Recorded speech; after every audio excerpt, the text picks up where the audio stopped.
ക്രിപ്റ്റോയിലെ number 1 research ടൂളായ Coingecko എന്ന aggregator പ്ലാറ്റ്ഫോമിന്റെ പല sections discuss ചെയ്ത് എങ്ങനെ റിസർച്ച് ചെയ്യണം എന്ന് അനലൈസ് ചെയ്യുന്ന വീഡിയോ സീരീസിലെ രണ്ടാമത്തെ പാർട്ടാണിത്. ആദ്യത്തെ വീഡിയോ കണ്ടില്ലെങ്കിൽ അത് കണ്ട ശേഷം ഇത് കാണുവാൻ ശ്രമിക്കുക.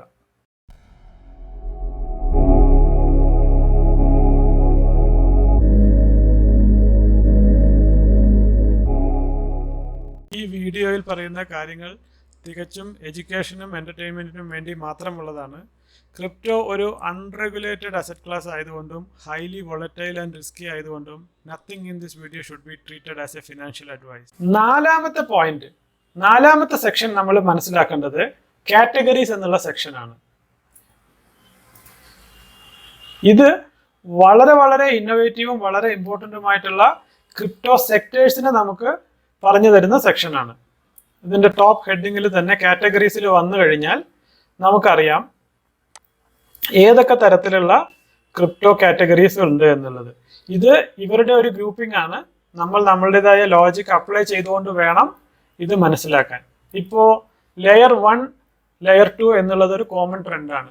പുതിയ ലെയർ 1കൾ ഏതൊക്കെയാണ്, പുതിയ ബ്ലോക്ക് ചെയിനുകൾ ഏതൊക്കെയാണ്. നമ്മൾ സാധാരണ പറയുന്നത് ബിറ്റ്കോയിൻ, എത്തീരിയം, അഡ, സൊലാന അങ്ങനെയാണ് സാധാരണ L1 ലെയറുകളെ പറയാറുള്ളത്. എന്നാൽ വേറെ ഏതൊക്കെ ലെയർ 1കൾ ഉണ്ട് നമുക്കറിയാത്തത്, പുതിയ ലെയർ 1 വല്ലതും വന്നോ എന്നറിയണമെങ്കിൽ ഒരു എക്സാമ്പിൾ നോക്കുകയാണെങ്കിൽ ഇവിടെ ലെയർ 1 എന്നുള്ള കാറ്റഗറിയിൽ എടുത്തു കഴിഞ്ഞാൽ ഈ ലെയർ 1 ആയിട്ടുള്ള ബ്ലോക്ക് ചെയിനുകളെല്ലാം നമുക്ക് അറിയാൻ പറ്റും. ഇവിടെ നോക്കൂ, സ്ക്രോൾ ചെയ്ത് പോകുന്തോറും ഇഷ്ടംപോലെ ലെയർ 1കളുണ്ട്. ആൻഡ് ഇതിൽ നോക്കിക്കഴിഞ്ഞാൽ 2100, 2600, 1600, 1300 റേഞ്ചിലൊക്കെയുള്ള ലെയർ 1കളുണ്ട്. So these are all high potential, high risk L1s. So നമ്മൾ പറഞ്ഞു റിലേറ്റീവ്ലി L1 സേഫ് ആണെന്ന് പറഞ്ഞു. അതിൽ തന്നെ റിസ്കി ആയിട്ടുള്ള പുതിയ L1കളാണ് ഈ ലോ പോയിന്റ് ഏറ്റവും അറ്റത്തുള്ളത്. അപ്പോൾ L1കളെ കുറിച്ച് നമുക്ക് അറിയണമെങ്കിൽ ഈ സെഗ്മെന്റിൽ വന്ന് നോക്കിയാൽ മതി. ഇതുപോലെ തന്നെ ഇഷ്ടംപോലെ സെഗ്മെന്റ് ഉണ്ട്. സ്മാർട്ട് കോൺട്രാക്ട്സ് ഉണ്ട്, സ്റ്റേബിൾ കോയിൻസ് ഉണ്ട്, പിന്നീട് നമുക്ക് നോക്കണമെങ്കിൽ സെൻട്രലൈസ്ഡ് എക്സ്ചേഞ്ചുകളുടെ കോയിനുകളുണ്ട്, ഡീസെൻട്രലൈസ്ഡ് ഫിനാൻസ് കോയിനുകളുണ്ട്. ഇപ്പോൾ ഈത്ത് പ്രൂഫ് ഓഫ് സ്റ്റേക്ക് ആവുന്നത് കൊണ്ട് ലിക്വിഡ് സ്റ്റേക്കിംഗ് നടക്കുന്ന ഒരു സെഗ്മെന്റ് തന്നെ ഇവോൾവ് ആയി വരുന്നുണ്ട്. അതിനെക്കുറിച്ച് അറിയണമെങ്കിൽ ഇവിടെ. So this liquid staking is a high potential area for next bull run. ഒരു എക്സാമ്പിൾ പറയാണ്. കാരണം ഈത്ത് പ്രൂഫ് ഓഫ് സ്റ്റേക്കിലേക്ക് മാറുമ്പോൾ സ്റ്റേക്കിംഗ് പ്രൊവൈഡ് ചെയ്യുന്ന, പൂൾഡ് സ്റ്റേക്കിംഗ് പ്രൊവൈഡ് ചെയ്യുന്ന കോയിനുകളാണ്. അതിൽ നമ്പർ 1 ആണ് ലിഡോ റോക്കറ്റ് പൂൾ എന്നുള്ളത്. ഇതൊക്കെ റോക്കറ്റ് പൂളൊക്കെ കാലങ്ങളായിട്ടുള്ളതാണ്. പുതിയത് എന്തൊക്കെ വന്നിട്ടുണ്ടെന്ന് അറിയാൻ ഈ സെഗ്മെന്റിന്റെ ഉള്ളിൽ വന്ന് സ്ക്രോൾ ചെയ്ത് കഴിഞ്ഞാൽ പുതിയതൊക്കെ നമുക്ക് അറിയാൻ പറ്റും. സോ ഇങ്ങനെയാണ് നമ്മൾ ഒരു 100x, 300x പൊട്ടൻഷ്യലുള്ള കോയിനുകൾ ആദ്യം നോട്ടീസ് ചെയ്യുന്നത്. ഏറ്റവും ആദ്യം നമ്മൾ റിസർച്ചിന് മുമ്പ് കണ്ടുപിടിക്കുന്നത് ഇങ്ങനെയാണ്. ഒഴിവ് സമയങ്ങളിൽ വന്ന് ഡിഫറെൻറ്റ് സെക്ഷൻസ് മനസ്സിലാക്കി അതിൻ്റെ ഉള്ളിലെ കോയിനുകൾ റിസർച്ച് ചെയ്യാൻ ശ്രമിക്കുക. ഇതിൽ കുറേ സെക്ഷൻസ് കാണിക്കുന്നുണ്ട്. നമ്മൾ സ്ക്രോൾ ചെയ്ത് കഴിഞ്ഞാൽ ഏകദേശം ഒരു 70, 80, 100 സെഗ്മെന്റ്സ് കാണിക്കുന്നുണ്ട്. അതെല്ലാം ടോപ്പ് നരേറ്റീവ്സ് ആകണമെന്നില്ല, അല്ലെങ്കിൽ ടോപ്പ് സെഗ്മെന്റ് ആകണമെന്നില്ല. നല്ല റിട്ടേൺസ് തരാൻ സാധ്യതയുണ്ട് എന്ന് നമ്മൾ വിശ്വസിക്കുന്ന സെഗ്മെന്റിലെ പുതിയ കോയിനുകളും മൈക്രോ ക്യാപ് കോയിനുകളും കണ്ടുപിടിക്കുന്നതിന് ഈ സെഗ്മെന്റ് വളരെ ഹെൽപ്ഫുൾ ആണ്. 5ാമത്തെ സെഗ്മെന്റ് എന്ന് പറയുന്നത് L1, L2 ചെയിനുകളാണ്. ഇത് നമ്മൾ പ്രത്യേകം നോട്ട് ചെയ്യണം എന്ന് പറയാനുള്ള കാരണം പുതിയ കൺസെപ്റ്റുകളും ഇന്നോവേഷനുമായിട്ടാണ് ഓരോ ചെയിനും L1ഉം L2ഉം ഇറങ്ങുന്നത്. ഇപ്പോൾ കണ്ടിരിക്കുന്ന ഒരു ട്രെൻഡ് എന്താണെന്ന് വെച്ച് കഴിഞ്ഞാൽ ഒരു ജനറൽ പർപ്പസ് ബ്ലോക്ക് ചെയിൻ എന്നുള്ളതിന് പകരം ഒരു സ്പെഷ്യലൈസ്ഡ് പർപ്പസിന് വേണ്ടി ഒരു ബ്ലോക്ക് ചെയിൻ. അതായത് ഒരു എക്സാമ്പിൾ പറയുകയാണെങ്കിൽ NFT മാത്രം ഹാൻഡിൽ ചെയ്യാനായിട്ട് ഒരു ബ്ലോക്ക് ചെയിൻ, സോഷ്യൽ മീഡിയ മാത്രം ഹാൻഡിൽ ചെയ്യാനായിട്ട് ഒരു ബ്ലോക്ക് ചെയിൻ, ഒരു L1. കാരണം ഇതിൻ്റെയൊക്കെ പർപ്പസുകൾ ഡിഫറെൻ്റ് ആണ്. ഇപ്പോൾ സോഷ്യൽ മീഡിയയിലൊക്കെ ആണെങ്കിൽ ഇഷ്ടംപോലെ ഡാറ്റ ജനറേറ്റ് ചെയ്യുന്നുണ്ട്. ആ ഡാറ്റയൊക്കെ സ്റ്റോർ ചെയ്യാനായിട്ട് ഈത്തോ അല്ലെങ്കിൽ ബിറ്റ്കോയിൻ പോലത്തെ ഒരു നെറ്റ്വർക്കിന് പറ്റില്ല. So they need A special type of block chain. അതുപോലെ എൻ്റർപ്രൈസ് ആപ്ലിക്കേഷൻസ്, മൈക്രോസോഫ്റ്റ്, ഗൂഗിൾ അങ്ങനത്തെ, അല്ലെങ്കിൽ SAP അങ്ങനത്തെ കമ്പനികളുടെ ഇന്റേണൽ പർപ്പസിന് പ്രൊഡക്റ്റ് ഒക്കെ ഉണ്ടാക്കാൻ വേണ്ടിയിട്ട് ഒരു ബ്ലോക്ക് ചെയിൻ അങ്ങനത്തെ ഉണ്ട് ഓൾറെഡി. ഇപ്പോൾ IBM-നൊക്കെ ഹൈപ്പർ ലെഡ്ജർ എന്നൊക്കെ പറയുന്ന ബ്ലോക്ക് ചെയിനുകൾ ഉണ്ട്. പക്ഷേ they are like getting more focused on specific areas. ഓരോ പർട്ടിക്കുലർ ഏരിയയ്ക്കും ഓരോ ബ്ലോക്ക് ചെയിൻ എന്നുള്ളൊരു കൺസെപ്റ്റിലേക്കാണ് വരുന്നത്. അതായത് അതാതിൻ്റെ ഏരിയയിൽ അതാത് സ്പെഷ്യലൈസേഷൻ അങ്ങനെ. അതുകൊണ്ട് നമ്മൾ L1 L2 വന്ന് നോക്കിയിട്ട് പുതിയ ചെയിനുകൾ ഏതൊക്കെയാണെന്ന് വായിച്ച് ഏത് ഏരിയയാണ് അവർ അഡ്രസ്സ് ചെയ്യുന്നത് കണ്ടുപിടിക്കണം. ഇപ്പോൾ ആസ് എൻ എക്സാമ്പിൾ പറയുകയാണെങ്കിൽ സോഷ്യൽ മീഡിയ കഴിഞ്ഞ ബുൾറണ്ണിന്റെ എൻഡിൽ ഒരു തരംഗമായി വന്നതായിരുന്നു ഡീസെൻട്രലൈസ്ഡ് സോഷ്യൽ എന്ന് പറയുന്നത്. പക്ഷെ ആൾക്കാർ കൂടുന്തോറും നെറ്റ്വർക്ക് ക്ലോഗായി it become so annoying to use it. അപ്പോൾ ഇപ്പോൾ നടക്കുന്ന ഒരു ഇന്നോവേഷൻ ആണ് സോഷ്യൽ മീഡിയ അപ്ലിക്കേഷൻസ് ഉണ്ടാക്കാൻ വേണ്ടി ഒരു എക്സ്ക്ലൂസീവ് ലെയർ ഓഫ് L1. അപ്പോൾ അങ്ങനത്തെ ഒരു ബ്ലോക്ക് ചെയിൻ ലെയർ സക്സസ്ഫുൾ ആയാൽ പിന്നീട് എത്തീരിയത്തിൽ വന്നിട്ട് ആരും സോഷ്യൽ മീഡിയ ഉണ്ടാക്കില്ല. കാരണം മറ്റേ ബ്ലോക്ക് ചെയിൻ എക്സ്ക്ലൂസീവ്ലി അതിനു വേണ്ടി ഉണ്ടാക്കിയിട്ടുള്ളതാണ്. അപ്പോൾ അങ്ങനെയുള്ള ഒരു റിസർച്ച് നമ്മൾ ഈ സെക്ഷനിൽ വന്ന് നോക്കണം. ഓരോ പുതിയ ബ്ലോക്ക് ചെയിനും ഏതേത് സെഗ്മെന്റിലേക്കാണ് പുതിയ ട്രെൻഡ് വരുന്നുണ്ടോ എന്ന് നോക്കി മനസ്സിലാക്കാൻ L1 L2 സഹായിക്കും. L2വിന്റെ മെയിൻ പ്രത്യേകത എന്ന് പറയുന്നത് L1ന്റെ സ്പീഡ് കൂട്ടുക എന്നുള്ളതാണ്. പുതിയതായിട്ട് വരുന്ന ബ്ലോക്ക് ചെയിനുകൾക്കൊക്കെ നല്ല സ്പീഡ് ഓൾറെഡി ഉള്ളത് കൊണ്ട് L2വിന്റെ ഒരു സാധ്യത വരെ കുറയാനാണ് ചാൻസ് കൂടുതൽ. പക്ഷേ എത്തീരിയത്തിനും ബിറ്റ്കോയിനും L2 വേണ്ടിയേ മതിയാവും. അപ്പോൾ L2 നമ്മൾ ഫോക്കസ് ചെയ്യുകയാണെങ്കിൽ ബിറ്റ്കോയിൻ L2 അല്ലെങ്കിൽ എത്തീരിയം L2. അതിൽ തന്നെ ബിറ്റ്കോയിൻ നെറ്റ്വർക്കിന്റെ L2 ആണ് കൂടുതലും ഫോക്കസ് കൊടുക്കേണ്ടത്. അപ്പോൾ ഈ സെഗ്മെന്റിൽ ഏതെങ്കിലും പുതിയ ചെയിൻ ബിറ്റ്കോയിൻ L2 എന്ന് പറയുന്നുണ്ടെങ്കിൽ we should pay extra attention during this cycle. ഇനി ആറാമത്തെ സെക്ഷൻ, ഇത് വളരെ ഇൻട്രസ്റ്റിംഗ് ആയിട്ടുള്ള ഒരു സെക്ഷനാണ്. അതാണ് പോർട്ട്ഫോളിയോ സെക്ഷൻ. നമ്മൾ ഇൻവെസ്റ്റ് ചെയ്യുന്ന കോയിനുകൾ അല്ലെങ്കിൽ ട്രാക്ക് ചെയ്യുന്ന കോയിനുകൾ പോർട്ട്ഫോളിയോ എന്നുള്ള സെക്ഷനിൽ വന്നു കഴിഞ്ഞാൽ നമുക്ക് അവിടെ നമ്മൾ ഉണ്ടാക്കിയിട്ടുള്ള പോർട്ട്ഫോളിയോസ് കാണാൻ പറ്റും. നമുക്ക് എത്ര പോർട്ട്ഫോളിയോ വേണമെങ്കിലും ഉണ്ടാക്കാം. അത് പലതരം നെയിമുകളിൽ സ്റ്റോർ ചെയ്യാം. ഇവിടെ വേണമെങ്കിൽ ഇത് എടുത്തിട്ട് താഴെ ക്രിയേറ്റ് എ ന്യൂ പോർട്ട്ഫോളിയോ എന്ന് പറഞ്ഞാൽ പുതിയൊരു പോർട്ട്ഫോളിയോ ഉണ്ടാകും. അപ്പോൾ നിങ്ങൾക്ക് ട്രാക്ക് ചെയ്യേണ്ട കോയിനുകളൊക്കെ അതിൽ ട്രാക്ക് ചെയ്ത് വെക്കാം. അതുപോലെ ഈ പോർട്ട്ഫോളിയോയിൽ ഏതെങ്കിലും ഒരു കോയിൻ ആഡ് ചെയ്യണമെങ്കിൽ ഇവിടെ ക്ലിക്ക് ആഡ് കോയിൻ, സെർച്ച് ചെയ്യുക. ഇപ്പോൾ EWT ഒരു കോയിൻ നമ്മൾ സെർച്ച് ചെയ്ത് നമുക്കത് ആഡ് ചെയ്യണമെങ്കിൽ ഇത് ക്ലിക്ക് ചെയ്യുക. അപ്പോൾ അത് ആ പോർട്ട്ഫോളിയോയിലേക്ക് ആഡ് ചെയ്തിട്ടുണ്ടാകും. ഇത് കോയിൻസ് ആഡ് ചെയ്യുന്ന രീതിയാണ്. എന്നിട്ട് നിങ്ങളത് മേടിക്കുകയാണെങ്കിൽ ഇവിടെ വന്ന് ഈ ആഡ് ബട്ടണിൽ കൊടുത്തു കഴിഞ്ഞാൽ നിങ്ങൾക്ക് ഒരു ട്രാൻസാക്ഷൻ ആഡ് ചെയ്യാനും പറ്റും. അതായത് ഇവിടെ നിന്ന് ബൈ ചെയ്യുകയാണെങ്കിൽ അതിൻ്റെ വില എത്രയാണ്, സെൽ ചെയ്യുകയാണെങ്കിൽ അതിൻ്റെ വില എത്രയാണ് എന്നുള്ളത്. അപ്പോൾ ഇങ്ങനെ നോക്കിക്കഴിഞ്ഞാൽ നിങ്ങൾക്ക് നിങ്ങളുടെ ഒരു നെറ്റ് പോർട്ട്ഫോളിയോയുടെ ഒരു ആകെത്തുക കിട്ടും. നമ്മളിപ്പോൾ കുറേ കോയിനുകൾ ഇടയ്ക്കിടയ്ക്ക് മേടിച്ച് വിൽക്കുന്ന ഒരു വ്യക്തിയാണെങ്കിൽ ഈസി ആയിട്ട് ട്രാക്ക് ചെയ്യാനുള്ള ഒരു മാർഗമാണിത്. പക്ഷെ ഇത് വേറൊരു രീതിക്ക് നമുക്ക് ഉപയോഗിക്കാൻ പറ്റും. അതെന്താണെന്നുള്ളതാണ് പ്രധാനമായും ഞാൻ ഇതിൽ എക്സ്പ്ലെയിൻ ചെയ്യുന്നത്. ഞാൻ ഇന്നൊരു കോയിൻ കണ്ടുപിടിച്ചു എന്ന് വിചാരിക്കും. അപ്പം ഞാനത് റിസർച്ച് ചെയ്ത് അതിൻ്റെ പൊട്ടൻഷ്യൽ മനസ്സിലാക്കി വരുവാൻ ഒരു സമയം എടുക്കും. അപ്പോൾ ആ സമയം കൊണ്ട് ഇതിൻ്റെ വില എത്രത്തോളം പോയി, എൻ്റെ സ്റ്റാർട്ടിങ് പോയിന്റിൽ നിന്ന്, ഞാനത് കണ്ടുപിടിച്ചതിൽ നിന്ന്.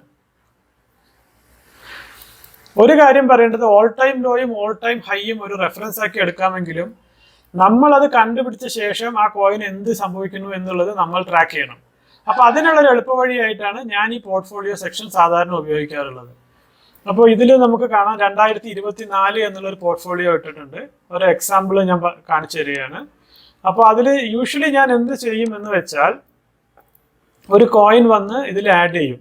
എന്നിട്ട് അത് $1 ഞാൻ മേടിക്കും. എന്നാണോ ഞാൻ കാണുന്നത് അന്ന് ₹1 അത് മേടിച്ച $1 ഒരു ട്രാൻസാക്ഷൻ ആഡ് ചെയ്യും.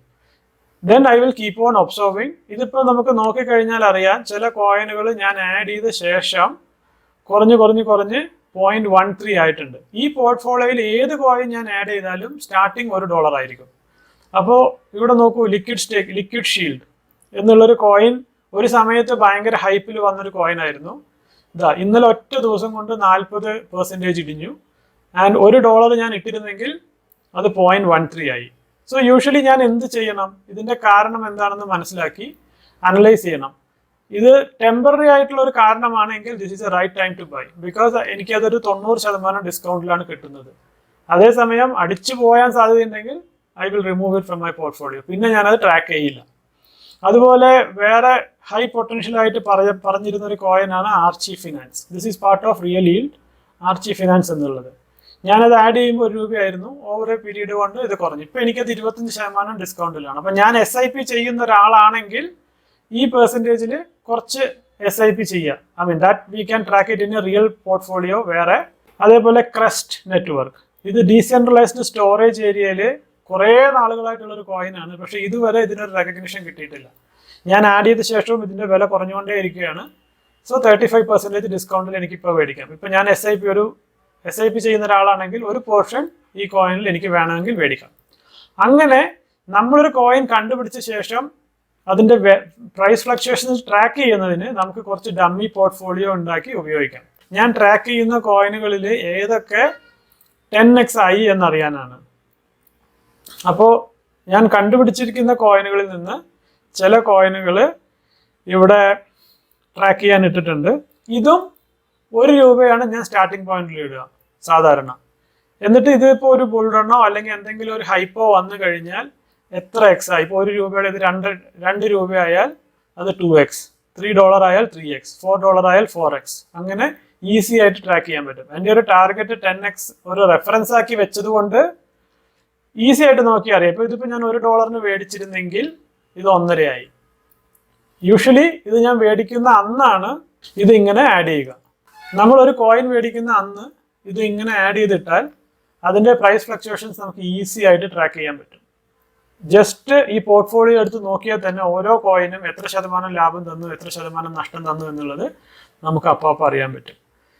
അപ്പോൾ നമുക്ക് ഞാൻ പറയുകയാണെങ്കിൽ നമുക്കൊരു 4-5 ഇങ്ങനത്തെ ഡമ്മി പോർട്ട്ഫോളിയോ വേണം. ഒരെണ്ണം കോയിൻസ് ട്രാക്ക് ചെയ്യാൻ, ഒരെണ്ണം അതിന്റെ വില ഫ്ലക്ച്വേഷൻസ് അറിയാൻ, മൂന്നാമത്തത് പല സെഗ്മെന്റിലുള്ള കോയിനുകൾ ലോജിക്കലി ഗ്രൂപ്പ് ചെയ്യാൻ, നാലാമത്തത് എത്ര റിട്ടേൺസ് കിട്ടിയെന്നറിയാൻ.